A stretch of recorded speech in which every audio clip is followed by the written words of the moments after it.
muitas pessoas vão conhecer como dica, algumas vezes a gente vai usar a palavra em inglês e vai falar como sendo prompt.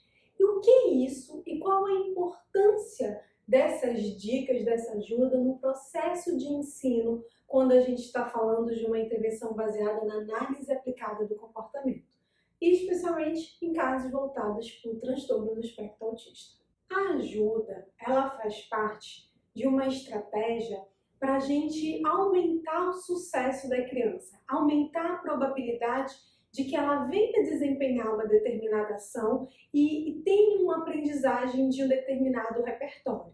A gente usa essas ajudas como parte de um sistema onde a gente quer ensinar sem que essa criança entre em contato, por exemplo, com muitos erros. Então, na hora que eu estou fazendo o ensino da criança, e peço, por exemplo, para ela, pega a xícara, e ela ainda não sabe fazer pegar a xícara, então eu dou essa instrução, né, esse pegar a xícara, mas ela ainda não consegue fazer esse movimento de pegar a xícara, eu posso dar uma ajuda para que ela venha a fazer essa ação, para que ela consiga executar isso.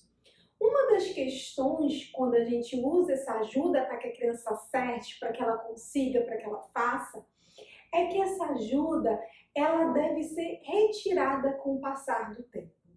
Então, a ideia da ajuda, de modo geral, é que ela não seja algo permanente, é que ela seja algo que a gente usa durante um determinado período, mas gradativamente a gente vai retirando essa ajuda, para que somente, por exemplo, a instrução pega a xícara seja suficiente para que a criança faça aquilo.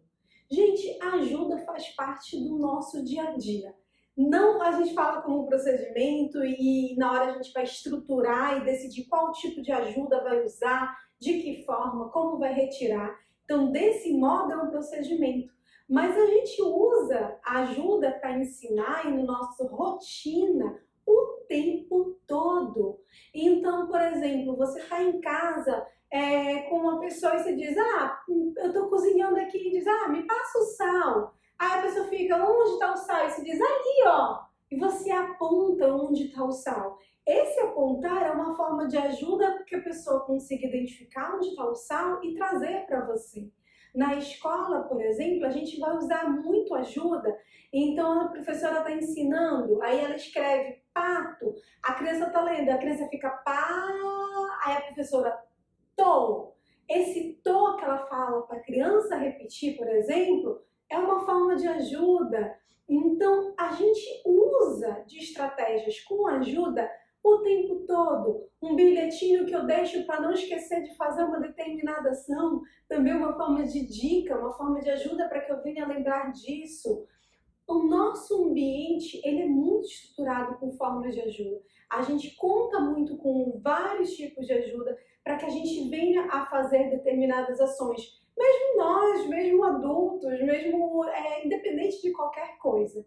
Como recurso de uma estratégia de ensino, a gente vai parar para pensar sobre qual a melhor ajuda para usar com o meu cliente, tá? E isso pode mudar muito. Pode mudar de acordo com o cliente, mas pode mudar muito de acordo com qual habilidade eu quero ensinar. O que dessa habilidade, de repente, o meu cliente já consegue fazer. Se eu tenho um cliente que já tem um determinado repertório, que precisa ser refinado, que precisa melhorar um pouco a forma, por exemplo, como ele faz, eu posso precisar de uma ajuda menor do que um cliente que está iniciando do zero, né? E isso a gente vai ver no nosso dia a dia. Pensa, de repente, um professor de educação física fazendo atividade.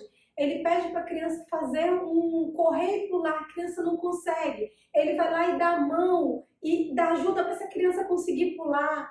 É uma ajuda também física para que a criança venha fazer isso. Gente, ajuda se vocês pararem para pensar. Façam esse exercício, essa última semana de vocês, e vocês vão ver como em vários momentos a ajuda teve lá, ela fez parte do seu processo de aprendizagem ou do seu processo de ensino. Tá? E como eu tô falando, vai depender. Às vezes, assim, vai ter, usa sempre ajuda física, ajuda leve, aí você retira a ajuda leve e fica independente. Não necessariamente. Esse é um sistema efetivo, que as pesquisas mostram que funciona, mas não necessariamente é o melhor procedimento para tudo e para todo mundo. Eu acho que essa é a grande questão. E essa é a grande questão, gente, na verdade, quando a gente fala de aba. A gente está falando de ensinos que são individualizados, que vai depender de pessoa para pessoa, vai depender de habilidade para habilidade. E a gente precisa ser sensível a isso, perceber isso na nossa estrutura de ensino. E aí talvez você esteja se perguntando, tá, Mara, já sei que ajuda é algo que eu faço, né? Eu dou uma instrução, eu faço alguma coisa que eu gostaria que a criança executasse, por exemplo, seja ela pegar algo, ou ela dizer o nome de alguma coisa, ou ela responder uma pergunta. E aí, se a criança tem dificuldades, a gente usa ajuda, que é uma ajuda temporária, que depois a gente retira. Eu já sei que essa ajuda também pode variar de acordo com o cliente, de acordo com a habilidade. Mas quais são as formas mais comuns que a gente mais se encontra, então, de dar ajuda para um cliente? A gente pode dar ajuda física, como esse exemplo que eu dei do professor que vai lá e ele pega pela mão e ele ajuda a levantar. Às vezes pode ser uma ajuda leve, então o professor não precisa pegar a criança para fazer com que ela pule. Às vezes ele só dá um toque, ele dá um direcionamento para que ela venha fazer aquela ajuda física. Às vezes pode ser uma instrução, então eu quero, por exemplo, que a criança aprenda as etapas do uso do banheiro. Eu posso dar instrução da descarga, abre a torneira, fecha a torneira. De repente, para algumas crianças, essa pode ser uma estratégia de ensino, para outras não.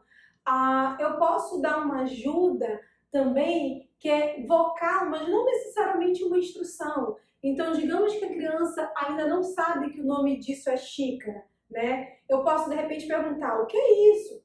Né? Então, teve um antecedente que vai gerar a resposta, né? Depois gerar ele fazer essa ação. A criança não sabe, eu pego e digo, xícara. Aí a criança repete, xícara, eu digo, uma xícara legal, muito bem. Olha, uma xícara branca, vermelha, tem uns quadrados, né? Muito bacana. Então, eu posso usar dessa dica vocal como uma estratégia para que a criança venha falar e dizer o nome de algo ou responder uma pergunta.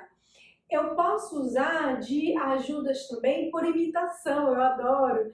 Então, eu quero que a criança, por exemplo, execute uma ação. Ela ainda não sabe como executar aquela ação. Eu mostro para ela como se faz e aí, em seguida, ela faz igual. Claro, para isso, o ideal é que a criança já tenha algum repertório de imitação, tenha uma boa atenção ao que o outro está fazendo, né? Mas eu posso usar desse recurso da imitação. Eu mostro e a criança faz, eu mostro e ela faz, né? Então, eu posso usar essa questão da imitação como uma estratégia de ajuda também. Eu posso usar gestos, gente, e eu gosto muito de usar gesto como ajuda, porque a gente usa muito gesto no dia a dia, a gente nem percebe. Eu sou uma pessoa que gesticulo bastante, né? Talvez eu tenha notado. Mas a gente gesticula muito no dia a dia, a gente diz, espera aí, vem cá, né? A gente diz, sobe, desce. Então, a gente pode usar esse gesto para ajudar a criança a entender que ela tem que subir, que ela tem que descer, que ela tem que vir, que ela tem que sentar. Então, eu posso usar gestos. E eu posso usar também imagens que ajudem a criança a ter uma determinada ação. Então, naquele mesma a questão do banheiro que eu falei para vocês, de eu dar instrução para a criança fazer, eu poderia usar várias imagens para a criança com as etapas e mostrar a imagem que ela tem que executar a cada momento, por exemplo, para que ela faça. Ou usar a imagem de alguma outra forma para entender para onde ela tem que ir. Então eu digo, agora a gente vai para a aula de música e mostro a imagem que tem da aula de música, como uma estratégia, por exemplo, para que a criança siga e vá até a aula de música, a olhar a imagem, opa, já sei onde é, né? Então, pode ajudar nesse sentido. Aí, pode ser de várias formas, gente. É flexível, não é, e deve ser flexível. E, às vezes, uma coisa que acontece é que a gente começa a usar um sistema de ajuda e, de repente, a gente percebe que outro é melhor e a gente vai mudando. Eu acho que a gente tem que ser muito responsivo com o nosso cliente.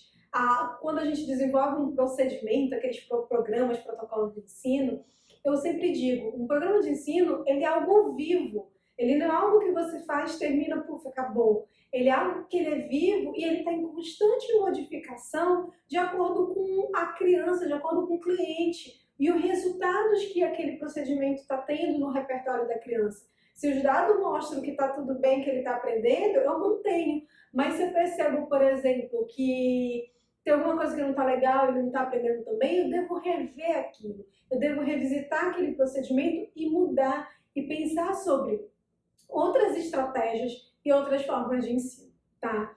Gente, isso era um pouco do que eu queria compartilhar com vocês. Tem muito mais, né? Isso dá um curso em si, falar sobre o sistema de ajudas, como eu retiro, de trás para frente, de frente para trás, enfim. Existe uma variedade muito maior, mas essas são as principais informações que eu queria trazer para vocês. Obrigada por terem assistido até aqui. Compartilhe esse vídeo com quem possa ser útil, possa ajudar outras pessoas também. Sigam o nosso canal, deem um like, é super reforçador pra gente, tá bom? Beijo!